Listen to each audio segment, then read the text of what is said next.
Hey guys, welcome back to this all new episode of R&D Garage. So today this is almost kind of a two-parter, but in the same video. We're doing a brand new tool review, plus I'm finally getting my hands on my K24 and doing some measuring. So stay tuned, let's get this done. Okay, so if you're anything like me, you love buying new tools, which means you probably are just like me if you're watching this channel. Well, today I'm super excited because we're doing a little measuring today with this brand new Mitutoyo vernier micrometer set. First of all, look at this. I mean, you buy some Japanese tools and they're beyond. They're a little extra, I might even say, but in a good kind of extra. Here we've got this beautiful wooden box. You open it up. There's foam to protect the tools because you definitely do not want to drop these or bang them into each other, yada, yada, yada. So here, I'm going to pull up the first one here. This one's good from 3 to 4 inches. And you can see it's got the thimble. The vernier is the inside line right here. And then we have a lock. So when you've got it measured in place, you don't want to like slip off the handle or, kind of go like, oh, wrong measurement. No. It'll lock in place and so you'll have it. So this kit here is actually good for 0 inches through 4. So what I just showed you is the big one. We've got the smallest one in here right now, and I'm going to show you how to read one of these. Okay, step one, when you first get your micrometer set, you're going to want to clean it because it comes prepped with some oil on top of it. So the first thing you're going to do is grab some either isopropyl alcohol, some wipes, something like that. If you don't have any of that though, you can use a piece of paper. But the part you're cleaning is this guy right here, that little rod. And so when I said you can actually use a piece of paper, what I mean is, let's kind of open it up. And then slip the paper in. And then, well, I made it a little too tight. There you go. So basically, you probably heard that. Anyway, that's the paper wiping off the end. So there you go. Okay, so the word of the day with these tools is sensitive. They are sensitive to temperature. They're sensitive even if you hold on to them a little bit too tightly or a little bit too long in your hot little hand. They may actually swell. So what I have here, basically, okay, so we're waiting on another tool that'll actually do this setup, like a little stand, especially when we get into the internals. But for now, this is actually kind of a good thing to do because sometimes you'll feel like you need an extra hand when you're working with these. Because let's say you're setting this up here, you're making sure it doesn't fall, but you also have it on the part itself. So that's why I also like these little stands. Okay, we haven't quite made our measurements yet, but I also want to say one last thing about these guys. Now, obviously with this, it doesn't matter because they're so far apart. But with the tiniest one, when you go to store it, and let's say, you have it all the way to the top, do not store it like that. Always leave kind of a little medium of space there. Because again, if you happen to store it and let's say you got a heat wave or like it's freezing, that rod has nowhere to go except inside, and it could basically, the zeroing out, basically it could screw up the zeroing out. That's all I'm going to say. Okay, so having a known diameter gauge pin is also a really good way to figure out how your tool actually works. And so by putting it into the micrometer like this, and it measures out 0.3502, you got it right. If it measures out anything but that, you're probably doing something a little different. You may need to hit up YouTube or the directions to figure out where you went wrong. That's why I'm here too. Okay, so if you've ever been in the tech business or you work with your hands, not only on motors, but like other stuff, you've definitely heard the phrase finger tight. I know I've used it here. Because of this friction thimble, thank goodness, that takes away all the finger tightness guess that you may have. You will never over tighten this. So we love the friction thimble because my finger tight is actually a little bit too tight for most people. Fun fact. Okay, so when you're putting these away for the night or for the day or whatever, obviously you're not going to close it all the way. But if you were to close this one all the way, it would completely zero out at 0. I guess I could just say zeroed out.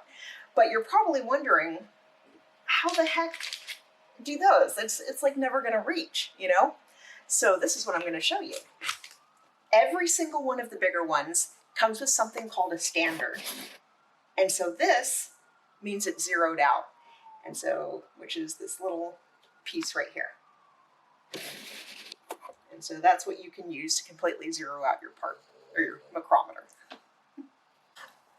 Okay, so I was gonna come up with an explanation as to what the vernier is, what it means, what it's used for, and then I realized Mitutoyo already solved that problem for us. So I'm just gonna go ahead and link their video below so you can understand fully what the heck vernier is.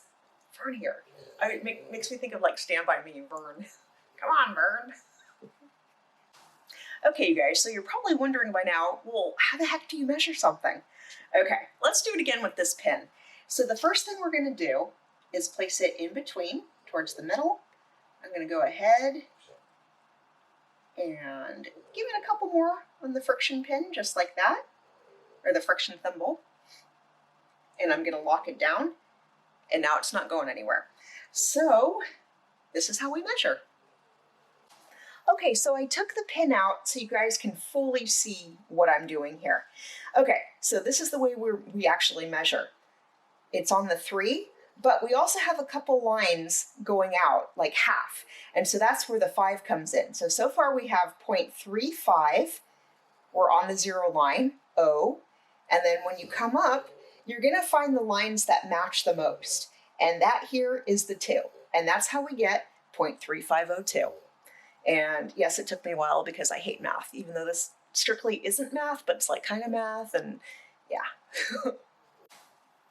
Okay, I wanted to point this out as well because I actually have a digital reader as well, micrometer, and the only reason why I'm not showing you guys this fully is because they're prohibitively expensive. I have this one, it's the only one I have.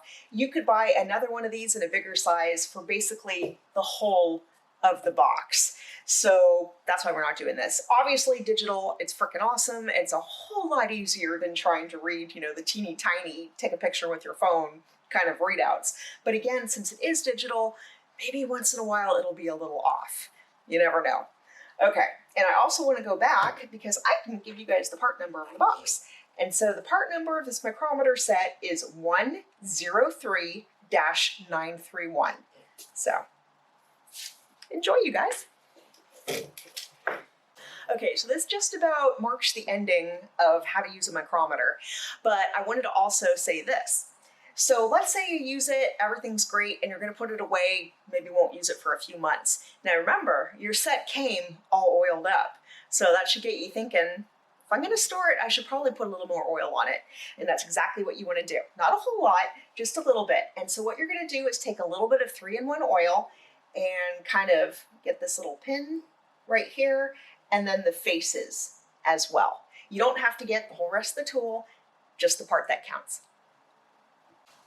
Okay, I want to say straight up, Mitutoyo is not paying me to do this review or to show how their tool works. But the reason why I'm showing you guys is because I really don't want you guys to cut any corners. There's some things you could probably cut corners on, maybe a screwdriver here and there, which, no, because I still love Weehaw. Get Weehaw tools. But you guys know where I'm coming from. Like if you went to Harbor Freight and picked this up, not a good idea, you guys. This kind of tool, you're spending a little bit more money, but you're also pretty much gonna have it for your whole lifetime if you treat it well. Some of the other tools, you know, maybe use them once or twice and then they start to kind of come out of spec and you're like, what the heck is going on? Again, you get what you pay for. Hey guys, right behind me here is my stock K24 crank. It was machined by Mount Toon. Thank you guys so much. It was treated by WPC. Thank you guys. And it was also cryo-treated by CTP. Thank you, thank you, thank you. So now that it's in a perfect position to start, let's measure. Which brings us to why we're actually using this tool in the first place. I am going to be measuring all the internals here to make sure that we have the proper bearings that go with their exact sizes. And I want to say just again, I've already measured all these. Mount Toon, you guys were dead on. If you guys need a machine shop that is going to be honest, good to deal with, proper communication, go with Mount Tune. Badass. Okay, and again, look at this. This is what WPC treated, among other items. But you see this satiny finish? You want to be so careful because, I mean, it looks as good as it feels, or it feels as good as it looks. And you don't want to scratch that because going back to WPC, like, oh, sorry, I accidentally scratched the work you put in. Yeah, that wouldn't be good. So anyway, long-winded explanation. This is why we're doing it. Okay, so one last thing. If you're just doing this, it's going to be a stock motor, you're just doing it for your daily driver, then by all means, pick up the TSX manual and it has the values ready to go. Now, if you're doing this, like I'm doing this for a strictly race motor, you're barely going to be driving it off track, yada, yada, yada, talk to maybe a trusted advisor who's done these motors before, talk to your machine shop, watch my Kojima's videos. You will find the numbers that you're meant to get, basically, rather than out of a manual. Hey guys, so just in case you're not aware of how big a Frenchie can get, I think he's pretty much half my size. Anyway, had nothing to do with the crank whatsoever. Okay guys, thank you so much for watching this R&D Garage video. I hope you're as excited as I am about finally starting on this motor, because it damn well will be ready next season. This season, yeah. Anyway, thanks guys, take care. I'll be back soon.